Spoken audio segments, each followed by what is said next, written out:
Hello everyone, good morning students. Welcome again. स्वागत है आपका अपने साइंस के यूट्यूब चैनल पे। So students, subscribe your science channel and click on the bell icon to receive all the notification of your video class. This class is for 7th standard student. Today I am going to explain the chapter number 5th, acid, bases and salt.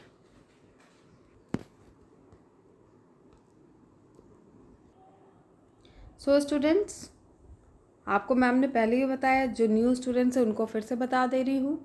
आप लोग जब कभी भी science की class करेंगे तो अपनी book और पेंसिल, आपको पता है कि आप क्लास करने जा रहे हैं तो साइंस की बुक और पेंसिल को अपने साथ रख लेंगे।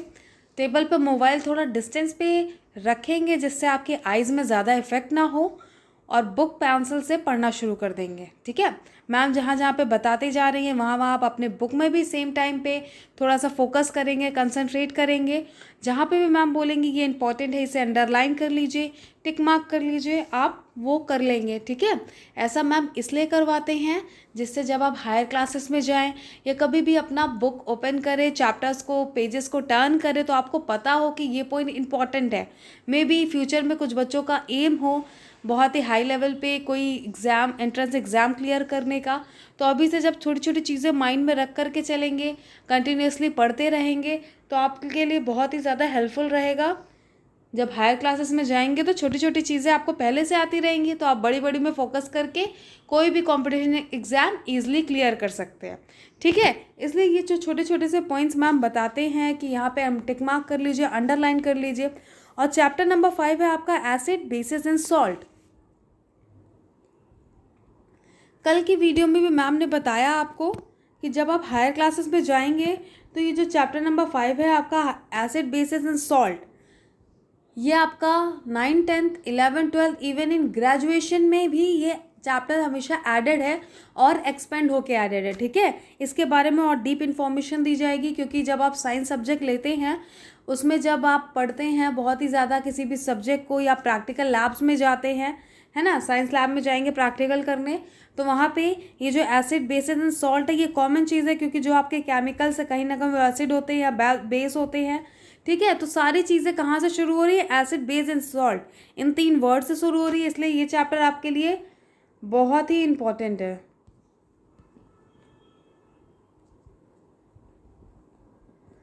ये चैप्टर आपके लिए इम्पोर्टेंट है, तो आप लोग हमेशा इस चैप्टर को जहाँ जहाँ पे मैम बताती जा रही हैं उसको टिक मार्क कर दीजिए, और इस चैप्टर को हमेशा आपको अपने माइंड में रखना होगा इन फ्यूचर। तो आप लोग अभी से छोटी छोटी चीज़ों को पढ़ते चलिए। एसिड क्या होता है, बेस क्या होता है, इसका एग्जाम्पल क्या है, हम कैसे जज करेंगे कि कोई चीज़ एसिड है, कोई चीज़ बेस है। ठीक है, ये सब आपको अभी से पता होगा, तो जब आप बड़े होके लैब्स में जाएंगे, ठीक है, साइंस लैब में जाएंगे, तो आपको पता होगा केमिकल्स का आप एसिडिटी और बेसिसिटी कैसे निकालेंगे। तो चलिए हम आते हैं वापस से अपने चैप्टर पे। आप लोग बुक ओपन कर लीजिए।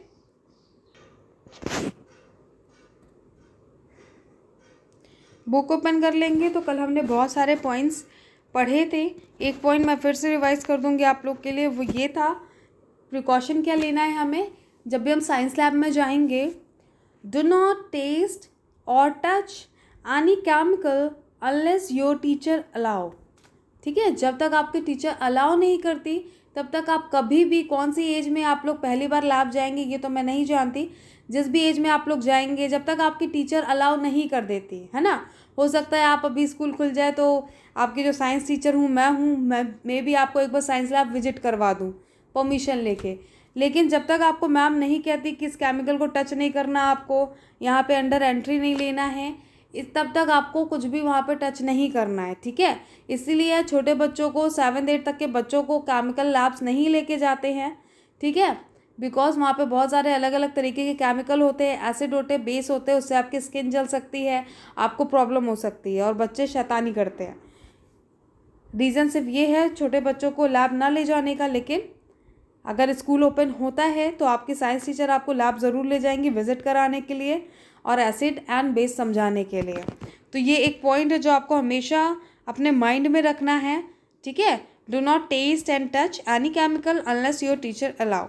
तो ये चीज़ थी। बाकी सारी चीज़ें, स्टार्टिंग ऑफ का पॉइंट, एसिड क्या होता है, बेस क्या होता है, ये हमने कल के क्लास में पढ़ लिया। प्रैक्टिकल टास्क भी कंप्लीट किया। देन एसिड कहाँ से आया है, कौन से वर्ड से आया है, ये भी पढ़ा हमने कल। फिर उसके बाद हमने लिस्ट ऑफ ऑर्गेनिक एसिड पढ़ा था। मैम ने यहाँ पे आपको डबल स्टार भी बनवाया है, ठीक है। डबल स्टार क्यों बनवाया है, बिकॉज ये जो लिस्ट दिया है ऑर्गेनिक एसिड की, ये इंपॉर्टेंट है। मैम एग्जाम में पूछ सकती हैं कि टोमेटो में कौन सा एसिड प्रेजेंट होता है। ऑप्शन में बहुत सारे एसिड दे देंगे, एक में और रहेगा oxalic acid.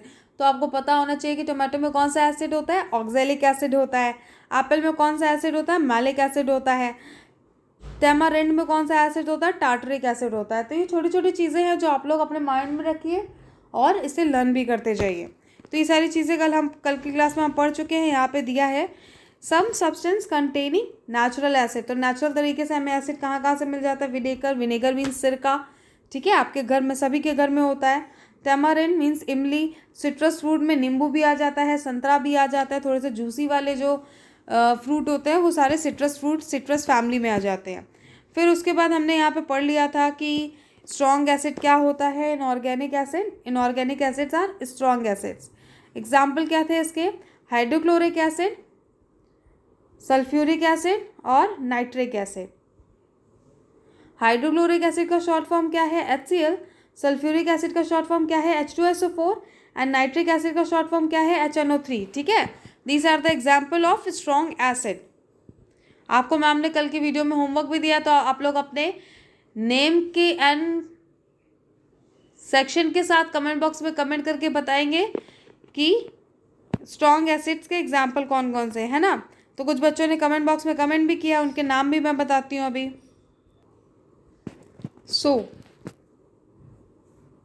Name Shambhavi Srivastava, class 7th A, ठीक है। जो नए बच्चे हैं या जो पुराने बच्चे हैं जिन्हें अभी तक नहीं पता है कमेंट कैसे करना है, तो हमेशा अपना नाम और सेक्शन मेंशन करना है। इसके आगे नेम क्लास नहीं भी लिखेंगे चलेगा, आप अपना नाम लिख सकते हैं, आगे 7A लिख दीजिए। उसके बाद आपने मैम ने आपको क्या बोला था, HCl का फुल फॉर्म कमेंट बॉक्स में कमेंट करने को बोला था। तो गुड शांभवी बेटा, आपने कमेंट किया है full form of HCl is hydrochloric acid. तो आपको कमेंट के साथ साथ हमेशा चीज़ों को लर्न भी करना है, और लर्न करने का मोटिव ये है, जैसे मैम कमेंट करवाती है, जब आप लोग करेक्ट स्पेलिंग टाइप करेंगे यहाँ पे तो आपके माइंड में जाएंगी चीज़ें और आपको चीज़ें लर्न भी होती जाएंगी, ठीक है। तो good Shambhavi. Now next comment था रिमझिम राय का। तो रिमझिम राय ने कमेंट किया है एसिड्स कौन सी चीज़ें क्या कंटेन करती हैं। तो curd contain lactic acid, citrus fruit contain ascorbic acid. So good Rimjhim Rai, आपने अच्छे से कमेंट किया है, सब कुछ मेंशन किया हुआ है। नाउ नेक्स्ट कमेंट, मैम ने तो दो कमेंट होमवर्क में दिए थे, आप लोग ने एक ही एक किया हुआ है। नेक्स्ट है शालिनी का। शालिनी ने कमेंट किया है important points, lactic acid present in curd, ascorbic acid present in citrus food and so on. So good Shalini. ऐसे करके सारे नए बच्चों को कमेंट बॉक्स में कमेंट करना है, जो पुराने हैं या नए बच्चे, न्यू एडमिशन। उसके बाद कमेंट बॉक्स में कमेंट आएगा अवनी पांडे, 7th A। इन्होंने कमेंट किया है acetic acid, vinegar, tartaric acid, tamarind, lactic acid, curd, ascorbic acid, citrus fruit. Name Avni Pandey. So good Avani.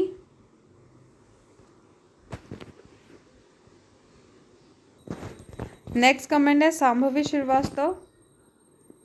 Good Shambhavi, correct. Next comment है Khushi Sahu, 7th A।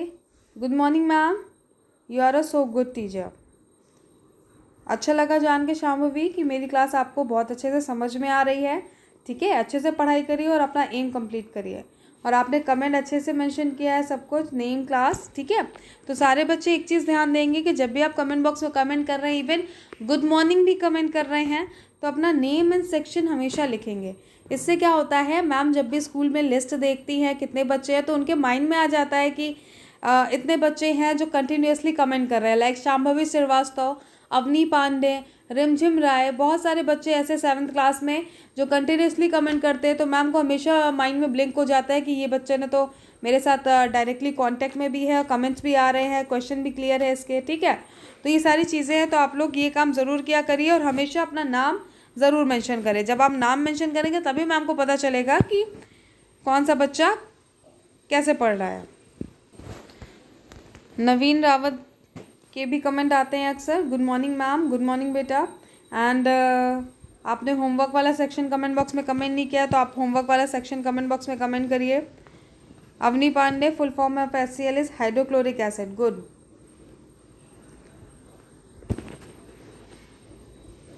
Good morning ma'am. Avinash Paswan 7th है, good morning बेटा।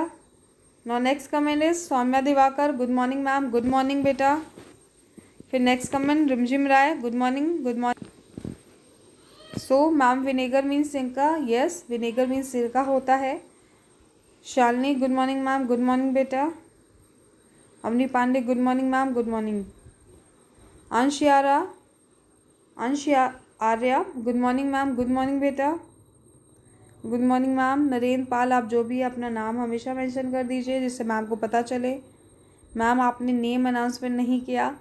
अवरी, name announcement इसलिए नहीं किया because सारे बच्चों ने अभी तक अपना मार्क्स कमेंट बॉक्स में कमेंट करके मेंशन नहीं किया है। सारे बच्चे जब खुद से कमेंट बॉक्स में कमेंट करेंगे नेम मार्क्स अपना, तो नेम अनाउंसमेंट ज़रूर होगी, ठीक है। बाकी आप होमवर्क हमेशा कमेंट बॉक्स में कमेंट कर दिया करिए। जो मैम आपको वीडियो क्लास पे टाइपिंग के लिए बोलते हैं, ये इसलिए बोलते हैं जिससे आपकी स्पेलिंग वगैरह अच्छी हो सके, ठीक है। तो ये आप काम कर लीजिए, बाकी आप लोग परेशान होने की बिल्कुल ज़रूरत नहीं है। नेम अनाउंसमेंट होगा जब सारे बच्चे कमेंट बॉक्स में कमेंट कर देंगे अपने मार्क्स, तो मार्क्स का अनाउंसमेंट भी होगा, ठीक है। तो चलिए हम वापस से चलते हैं अपनी बुक में आ जाइए आप लोग वापस से। और जिन्होंने भी अभी तक पुराने वीडियो क्लास नहीं देखे वो लोग देख लेंगे, ठीक है। तो यहाँ तक का पार्ट हमने कल की क्लास में कंप्लीट कर लिया था, इसके आगे का पार्ट हम आज की क्लास में देखेंगे। तो पहले आ जाता है हमारे लिए इंटरेस्टिंग फैक्ट। तो यहाँ पे हम लोग देखेंगे इंटरेस्टिंग फैक्ट क्या है, क्योंकि ये चैप्टर भी बहुत इंटरेस्टिंग है और इम्पॉर्टेंट भी, जो मैम आपको कंटिन्यूसली बता रही हैं ये चैप्टर इम्पॉर्टेंट है। तो मिक्सिंग एसिड एंड वाटर, तो जब हम एसिड एंड वाटर को मिक्स कर देते हैं तो क्या होता है, क्यों बच्चों को बोला जाता है कि आप लैब जाइए तो कुछ भी टच मत करिए, क्योंकि मे भी शैतानी में अगर बच्चे ने गलती से भी वाटर किसी चीज़ में मिक्स कर दिया, या बेसिन भी होती है लैब में उसमें डाल दिया है ना, तो बहुत बड़ा रिएक्शन हो सकता है। तो इस इंटरेस्टिंग पॉइंट से हम जानेंगे कि ऐसा क्यों होता है कि मैम मना करते हैं। We should never add water to an acid because if we do so, अगर हम ऐसा करते हैं एसिड में पानी मिक्स करते हैं, a large amount of heat will be produced which can break the container with a blast and the acid can spill onto our bodies, ठीक है। तो ऐसा क्यों करते हैं, आपने गलती से भी एसिड लिया, उसमें एक ड्रॉप भी पानी डाला, एक बूंद ही पानी की काफ़ी है, उसमें ब्लास्ट हो सकता है, लार्ज अमाउंट में हीट प्रोड्यूस हो सकती है, ठीक है। If we have to mix an acid and water we should add small quantities of acid to water, ठीक है। तो हम एक तरीका क्या है, अगर आपको एसिड में वाटर मिक्स करना है, आप एक बीकर में क्या लीजिए, पानी ले लीजिए और एक एक ड्रॉप करके एसिड मिक्स करिए, क्योंकि अगर आप एक साथ में अगर आधी ग्लास एसिड में एक ड्रॉप वाटर ऐड करेंगे तो रिएक्शन बहुत बड़ा हो जाएगा। रीज़न इसीलिए है बच्चों को लैब नहीं लेके जाया जाता है, बिकॉज वो अगर उन्होंने गलती से भी ऐसा कोई काम किया तो वो उनके लिए हार्मफुल होगा, ठीक है। तो ये इंटरेस्टिंग फैक्ट है, यहाँ से आपको पता चल गया एसिड एंड वाटर को मिक्स भी नहीं किया जाता, उसका एक तरीका है। जब आप हायर क्लासेस में जाएंगे तो आपको बताया जाएगा कि एसिड वाटर को मिक्स कैसे करना है, ठीक है। फिर हम आगे आते हैं, प्रॉपर्टीज़ ऑफ एसिड यहाँ पे दिया हुआ है। तो बेसिकली ये तो मैम ने अभी आपको बता ही दिया कल की क्लास में, प्रॉपर्टीज़ ऑफ एसिड क्या क्या होता है। एसिड आर सोर इन टेस्ट, ये आपको पता है। Second point, they are corrosive in nature and can damage most metals such as iron and aluminum. This is the reason why acids are not kept in metallic containers, rather these are always kept in glass container. तो आप लोग ने हमेशा science lab में देखा होगा कि जो एसिड्स होते हैं वो किस में रखे होते हैं, ग्लास के जार होते हैं उसके अंदर रखे होते हैं, ठीक है। ऐसा इसलिए होता है क्योंकि किसी और चीज़ के साथ रखेंगे तो क्या होगा, कंटेनर भी डैमेज हो जाएगा, मे भी रिएक्शन हो जाए, इसलिए मोस्टली क्या यूज़ किया जाता है, ग्लास के कंटेनर यूज़ किए जाते हैं एसिड को स्टोर करने के लिए।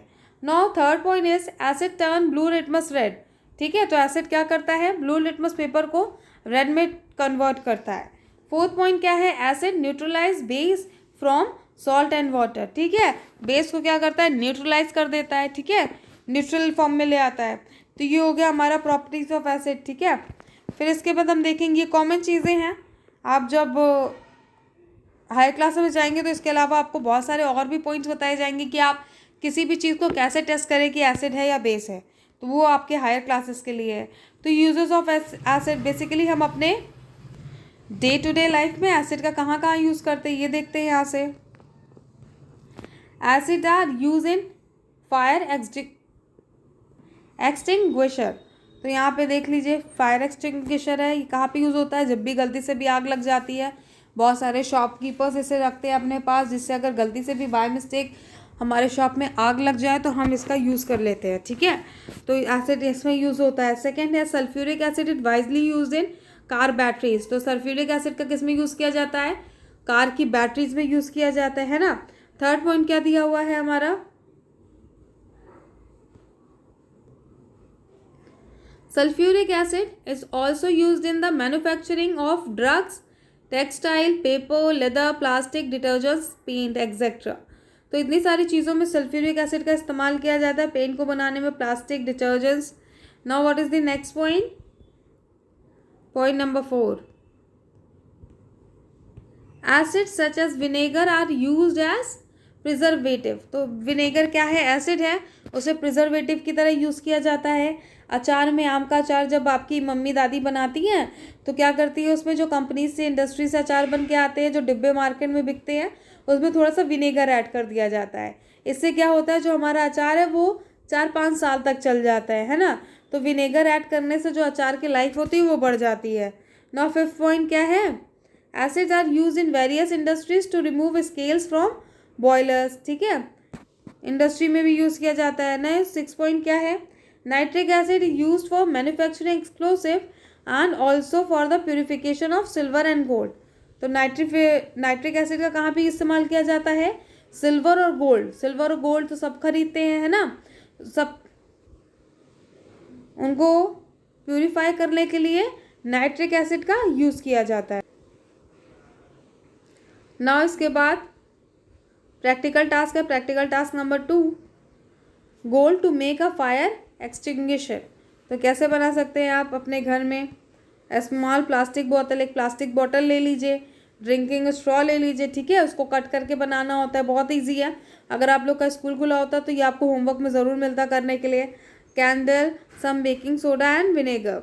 मेथड क्या है, टेक अ स्मॉल प्लास्टिक बोतल, make a hole in its cap and fit a straw in it. ठीक है, प्लास्टिक बोतल लेना है आपको, यहाँ पे इमेज दिया हुआ है, उसमें होल करना है, उसमें स्ट्रॉ डाल देनी है।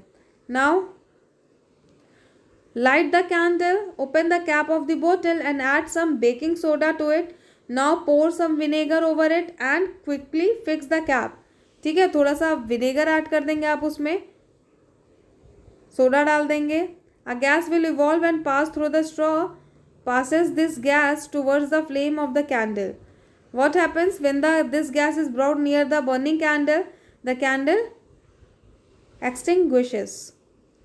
तो ऐसा किस लिए करते हैं, मान लीजिए गलती से आपके आसपास चीज़ों में थोड़ी सी आग लग जाती है, तो इसके लिए हम पहले से प्रिपेयर रह सकते हैं। ठीक है, ऐसा करके आप एक बॉटल के अंदर सोल्यूशन बना के रख लेंगे।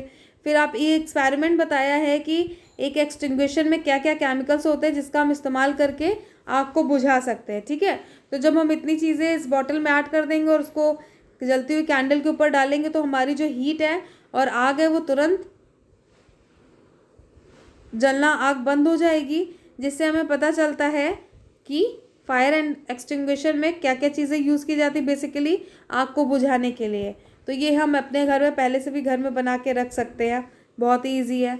नाउ हम आगे जाएंगे, आगे क्या दिया हुआ है, इंटरेस्टिंग फैक्ट।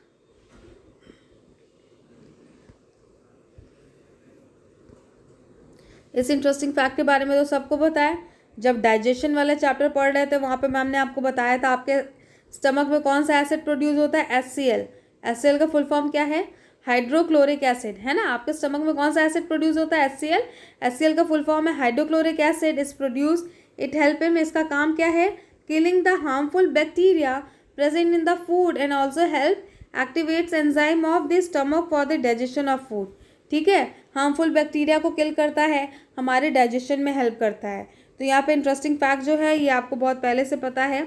आप लोग कमेंट बॉक्स में आपका क्या होमवर्क है आज का, कमेंट बॉक्स में कमेंट करके बताएंगे function of HCl in our stomach. तो क्या लिखेंगे आप लोग?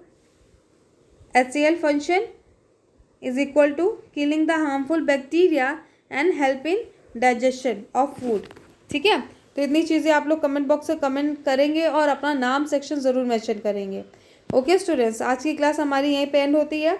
इसके आगे का जो पार्ट है बेसिस, वो हम नेक्स्ट क्लास में करेंगे। Thank you.